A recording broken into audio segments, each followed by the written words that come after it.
Assalamualaikum warahmatullahi wabarakatuh. Apa kabar anak-anakku? Semoga kalian dalam keadaan sehat walafiat. Semangat, semangat, semangat. Video pembelajaran kali ini berisi tentang pembahasan latihan ASPD mata pelajaran matematika bagian 3 nomor 11 sampai 15. MKKS SDMI Kabupaten Bantul 2021. Nomor 11. Joko dan Erna berlatih lari mengelilingi lapangan sepak bola.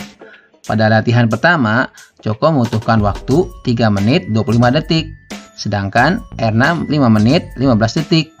Pada latihan kedua, Joko menempuh waktu 3 menit 12 detik, sedangkan Erna 5 menit 5 detik. Selisih waktu lari Joko dan Erna dari dua latihan tersebut adalah... Mari kita simak pembahasannya. Berdasarkan soal ini, kita tahu informasi mengenai lamanya waktu lari Joko, yaitu yang pertama 3 menit 25 detik, yang kedua 3 menit 12 detik. Kemudian untuk mengetahui lama waktu tempuh Joko, kita jumlahkan, yaitu menghasilkan 6 jam 37 menit. Berikutnya, waktu tempuh Erna. Berdasarkan soal, kita tahu bahwa Erna pada latihan pertama menempuh 5 menit 15 detik. Kita tuliskan. Kemudian pada latihan kedua, 5 menit 5 detik. Setelah itu, kita tambahkan. Seperti biasa, 5 tambah 5, 10 jam. Kemudian 15 tambah 5, 20 menit. Kemudian yang diminta adalah selisih waktu tempuh antara Joko dengan Erna. Kita lihat, Joko itu 6 jam lebih, Erna 10 jam lebih. Karena selisih, maka kita letakkan Erna yang di depan. Jadi 10 jam 20 menit dikurangi 6 jam 37 menit. Karena di sini 20 menit, sedangkan di sini 37, 20 dikurangi 37, nanti hasilnya negatif. Kurang ya, nggak bisa. Maka kita buat perubahan. Kita pinjam 1 jam dari sini. 10 jam ini diambil 1, dipindahkan ke sini. Sehingga ini menjadi 9 jam. Ininya 20 tambah 60, 80 menit. Kita rubah ya. Ini menjadi 9 jam 80 menit. Sedangkan yang 6 jam 37 menit tidak berubah.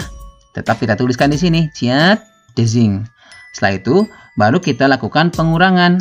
Kenapa pengurangan? Karena yang ditanyakan adalah selisih. Kita lihat, 9 kurangi 6 sama dengan 3.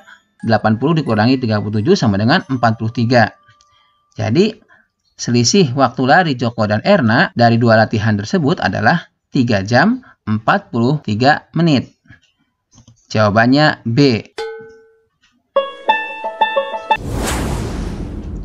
Berikutnya nomor 12.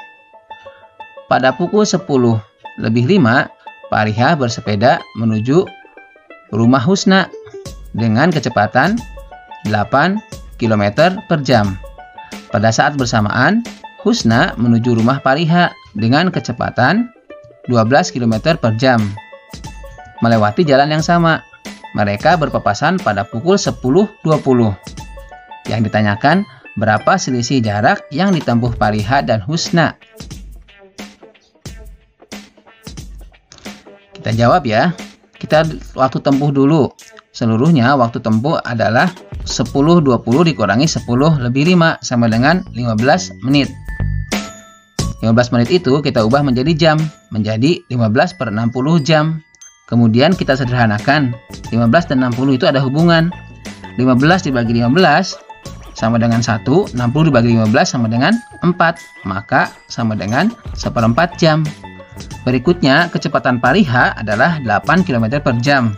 Sehingga jarak yang ditempuh Pariha, kecepatan sudah ada, waktu tempuh sudah ada. Sehingga jaraknya adalah kecepatan dikalikan waktu. Jadi 8 km per jam dikali 1/4 jam.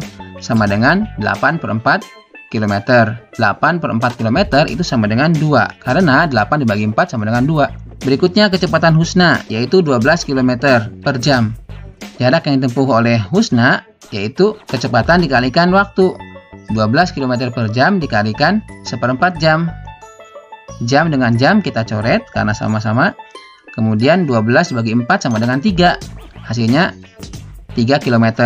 Yang ditanyakan adalah selisih. Berarti selisihnya adalah 3 km dikurangi 2 km sama dengan 1 km. Jawabannya adalah D.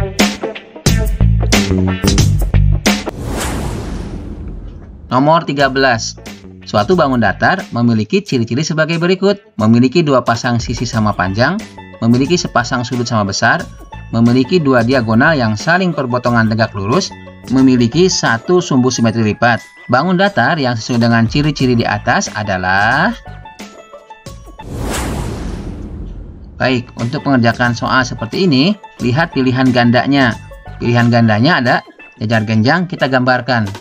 Kemudian belah ketupat, kemudian layang-layang, dan terakhir D, trapesium sama kaki. Setelah itu, kita baca ciri-cirinya satu persatu. Yang pertama, memiliki 2 pasang sisi sama panjang. Kita lihat A terpenuhi, B terpenuhi, C terpenuhi, D tidak. Maka kita silang.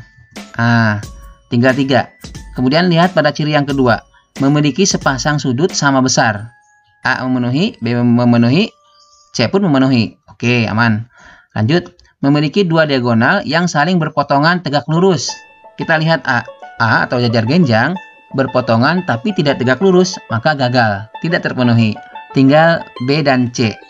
Kita lihat yang bagian B, memiliki 2 diagonal yang saling berpotongan tegak lurus. Apakah betul? Nah, ternyata iya. Belah ketupat memiliki diagonal tegak lurus. Sekarang yang C.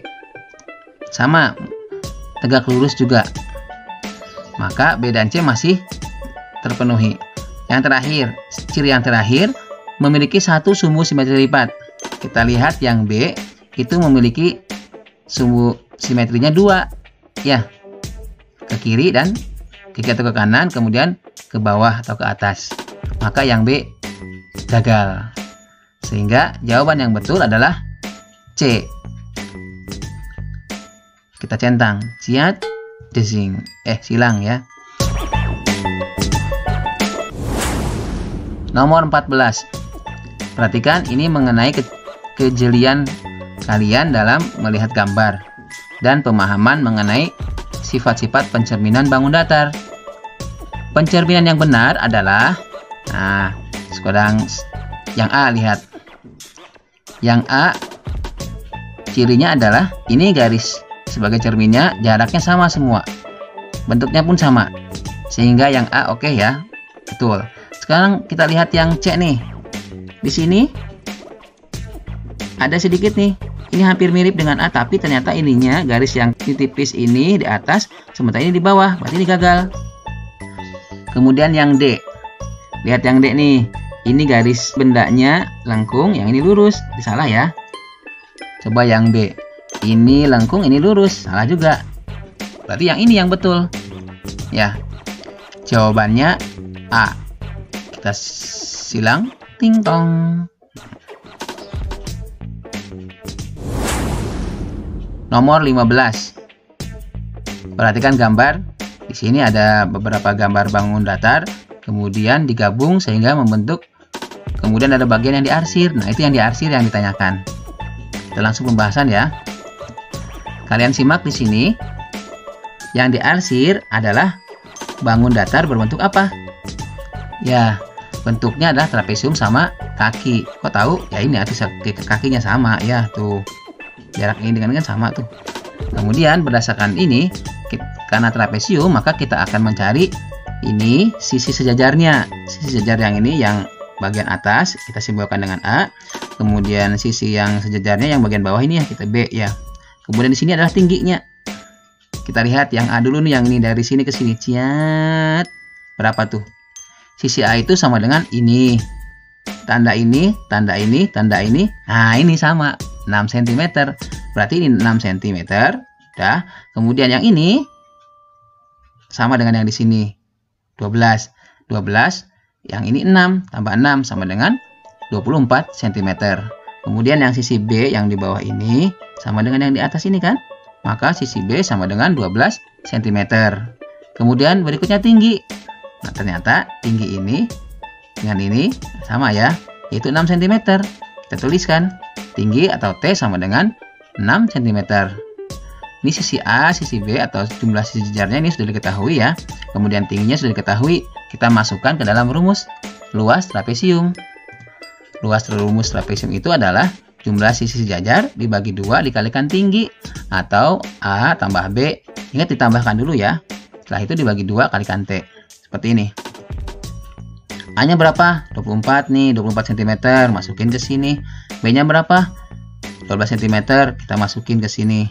Setelah itu bagi 2. T-nya berapa? Ini 6 cm. Kemudian kita tambahkan dulu nih, 24 ditambah 12 kan 36. Kemudian ini 6 dibagi 2 sama dengan 3. Jadi 36 kalikan 3 sama dengan 108 cm persegi. Jadi luas bangun yang diarsir berdasarkan gambar ini adalah 108 cm persegi. Jawabannya adalah A, yang ini.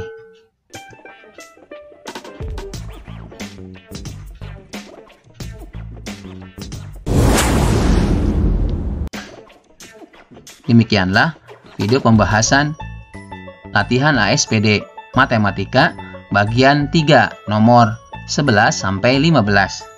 Jika kalian suka dengan video ini, silahkan klik tombol like, berikan komentar. Bagi yang belum subscribe, silahkan subscribe channel YouTube Muhammad Mas'ud.